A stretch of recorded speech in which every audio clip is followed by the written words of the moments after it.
agrotóxicos são substâncias químicas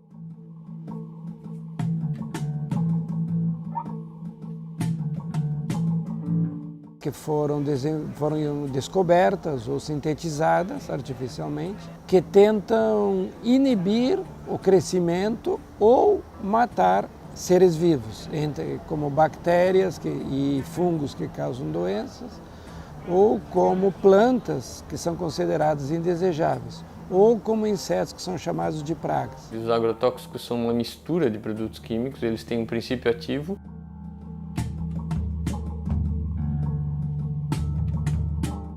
E eles têm várias outras substâncias químicas que muitas vezes são mais tóxicas que o próprio princípio ativo, que são feitos para dar durabilidade, para penetrar melhor nas plantas, para penetrar melhor na membrana celular, permanecer mais tempo no ambiente. E muitos desses produtos químicos não são declarados pelo fabricante. Então a gente vive essa exposição global, a nível global, a doses cada vez maiores dessas substâncias químicas, a um número cada vez maior dessas substâncias químicas. O agricultor produzindo alimento, ele é o mais exposto. Os consumidores estão cada vez mais expostos e a gente está vendo cada vez mais resíduo em alimento in natura, em alimento processado, na água e no ar.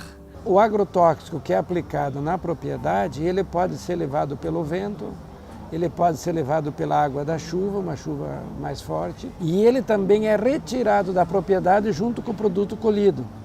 Então, digamos, o agrotóxico é aplicado num cultivo, digamos, numa lavoura de milho. O milho que é colhido leva junto um resíduo de agrotóxico para onde ele for. E às vezes ele se espalha para 5 continentes, mesmo que aplicado num único lugar aqui no Brasil, ou vice-versa. Então o agrotóxico ele tem uma mobilidade muito grande. Tem moléculas muito perigosas que têm uso autorizado no Brasil.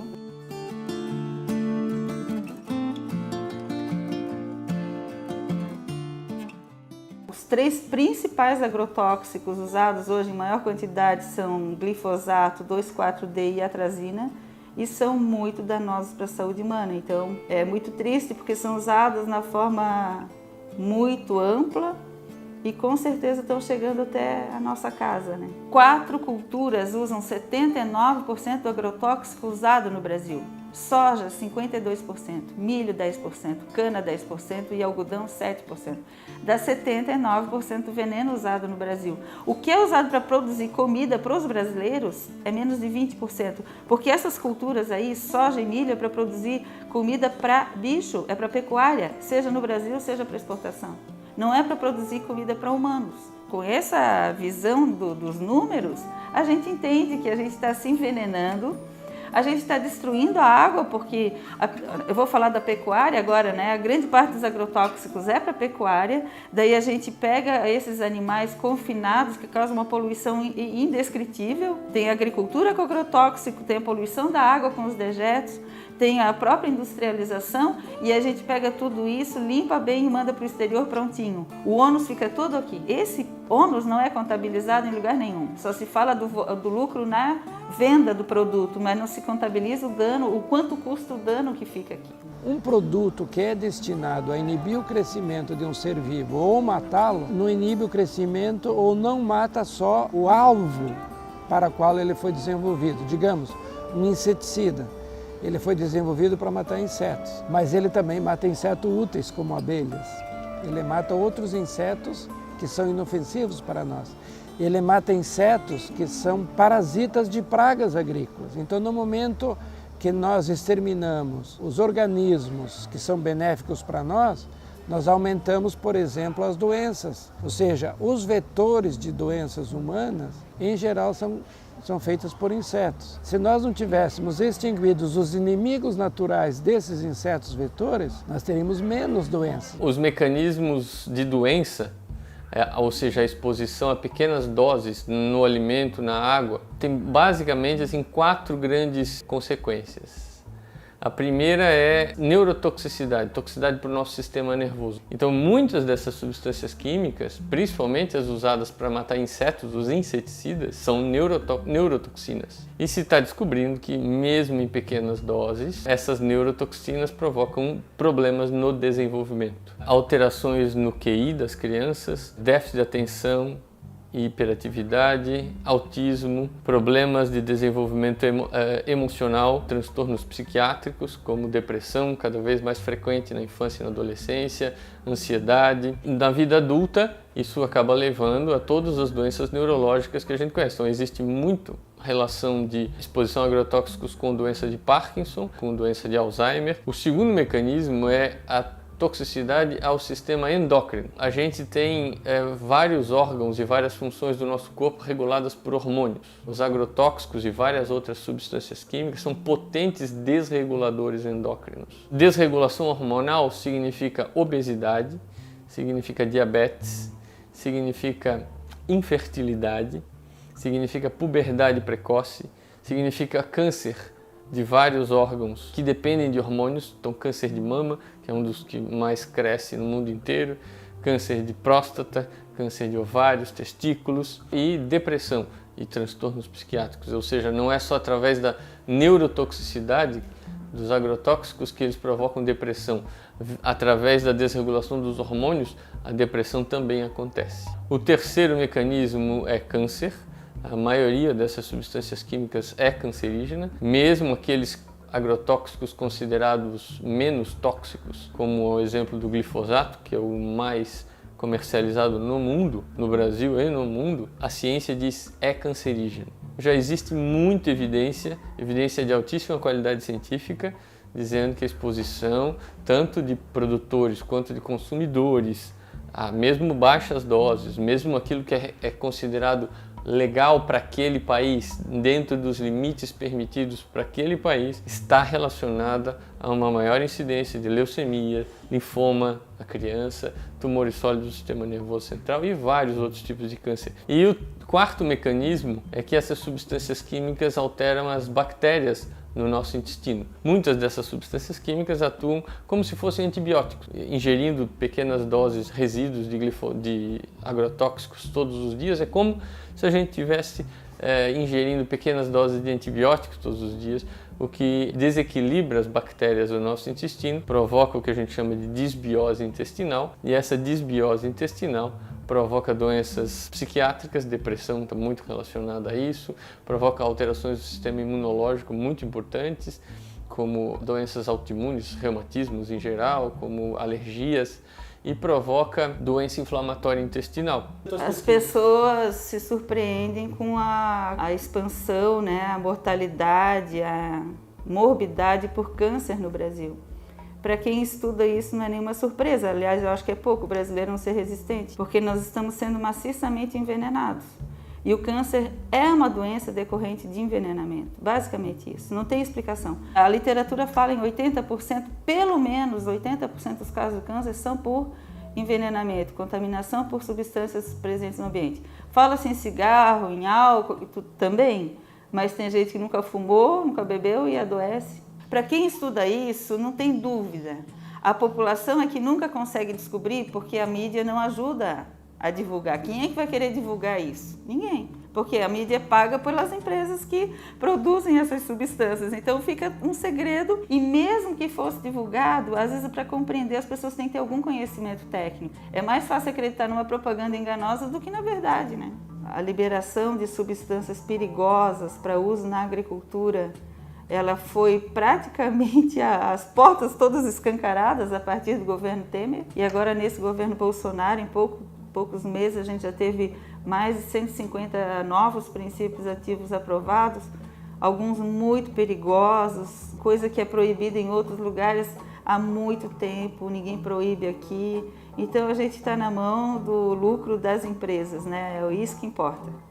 A saúde pública não é prioridade. No Brasil, os limites aceitáveis são absurdamente maiores do que os países desenvolvidos, de que a ciência nos mostra que esses limites que a gente no Brasil considera aceitáveis, eles absolutamente não são seguros e a mesma exposição a esses limites provoca todas as doenças que eu mencionei. As mesmas indústrias produzem agrotóxico, as mesmas que produzem medicamentos. Então, quando alguém adoece de câncer, é ótimo para elas, porque elas vão ganhar muito dinheiro em cima do tratamento e, ao mesmo tempo, elas continuam produzindo doentes, vendendo substâncias perigosas para aplicar em qualquer lugar, não é só na agricultura, né? São conglomerados industriais que lucram muito com a doença. Eles produzem a doença e depois eles lucram com a doença. Então, a gente raramente vai escapar disso. O que a ciência está mostrando é que não existe uma maneira segura de usar agrotóxicos na produção de alimentos. Ou seja, nesses períodos de maior vulnerabilidade do nosso corpo, a gestação, infância, adolescência, qualquer dose pode provocar doença e provoca muita doença. Então a gente realmente tem que repensar a forma de produção de alimento, né? Muitos países desenvolvidos já estão restringindo, a União Europeia restringe muito o uso, restringe o número de substâncias, restringe a usar somente os pouco tóxicos, os menos tóxicos. Então realmente é uma questão importante para o mundo todo, de repensar a forma de produção de alimento. A ciência nos diz que é plenamente possível produzir alimento em larga escala, alimentar o mundo sem utilizar, ou utilizando minimamente, ou utilizando somente alguns produtos. Depois que o alimento está contaminado, tem resíduos, ou a água está contaminada, existe forma de retirar esses resíduos? A pergunta mais frequente é se remover as cascas dos alimentos consegue diminuir a nossa exposição. A resposta para isso é a seguinte: a maioria dos nutrientes mais importantes dos alimentos estão na casca. A maioria dos micronutrientes que fazem prevenção de câncer, as vitaminas, os elementos que a gente precisa para a nossa saúde estão nas cascas dos alimentos. Então, remover as cascas ela reduz um pouco a nossa exposição aos agrotóxicos de contato, que são aqueles aplicados por cima dos produtos que estão em resíduos na casca. Mas remover a casca acaba reduzindo muito o conteúdo nutricional e de maneira nenhuma pode ser recomendado. E remover a casca não reduz em nada todo o resíduo dos agrotóxicos sistêmicos, que são aqueles que penetram na estrutura da planta e chegam no fruto ou na folha que a gente consome via sistêmica na planta, via raiz ou via a estrutura celular. Esses estão impregnados em toda a planta e esse remover a casca não vai alterar em nada. Então não existe nenhuma maneira de descontaminação efetiva de alimentos. A água é a mesma coisa, o tratamento da água feito tradicionalmente não remove esse tipo de produto químico. O problema é que a gente fala de água, abastecimento público, tu não tem como fechar a torneira, né? Tu não tem como impedir essa água de sair. Mudar o tipo de agricultura, mudar a proteção dos mananciais de abastecimento público. Isso tem que ser considerado um tesouro da comunidade. A água tem que ser vista como um patrimônio importantíssimo, não pode jogar esgoto dentro, não pode passar veneno perto, entendeu? Tem que ter legislação para proteger a água. E nós não estamos fazendo isso, então o pagamento por isso é a doença. O que a ciência nos mostra também é que essa toxicidade dessas substâncias é transmitida de geração para geração. Então a gente tem visto que a exposição dos pais leva a doença nos filhos e muitas vezes nos netos também por alterações genéticas. E aí o número de publicações sobre essas consequências da saúde tem crescido progressivamente nos últimos anos, progressivamente. E hoje a gente já tem inúmeros estudos de altíssima qualidade, de alto rigor científico. E essas evidências científicas estão aí disponíveis. A questão para aplicá-las é totalmente política. Então a gente precisa tomar essas decisões como sociedade de ouvir a ciência, como muitos países já estão fazendo. Nós temos sistemas agrícolas que fazem um grande uso de agrotóxicos e nós temos sistemas agrícolas que não fazem uso de agrotóxicos. E entre eles existem sistemas onde um produtor vai tentando usar um mínimo de agrotóxico. Mas o agrotóxico ele foi feito para matar. Então é natural que ele cause danos a todos os seres vivos. Claro que um tipo de produto pode causar um dano maior do que outro, isso é verdade. mas eles foram feitos para causar danos em seres vivos. E nós temos maneiras de produzir alimentos e ter água potável sem resíduos de agrotóxicos.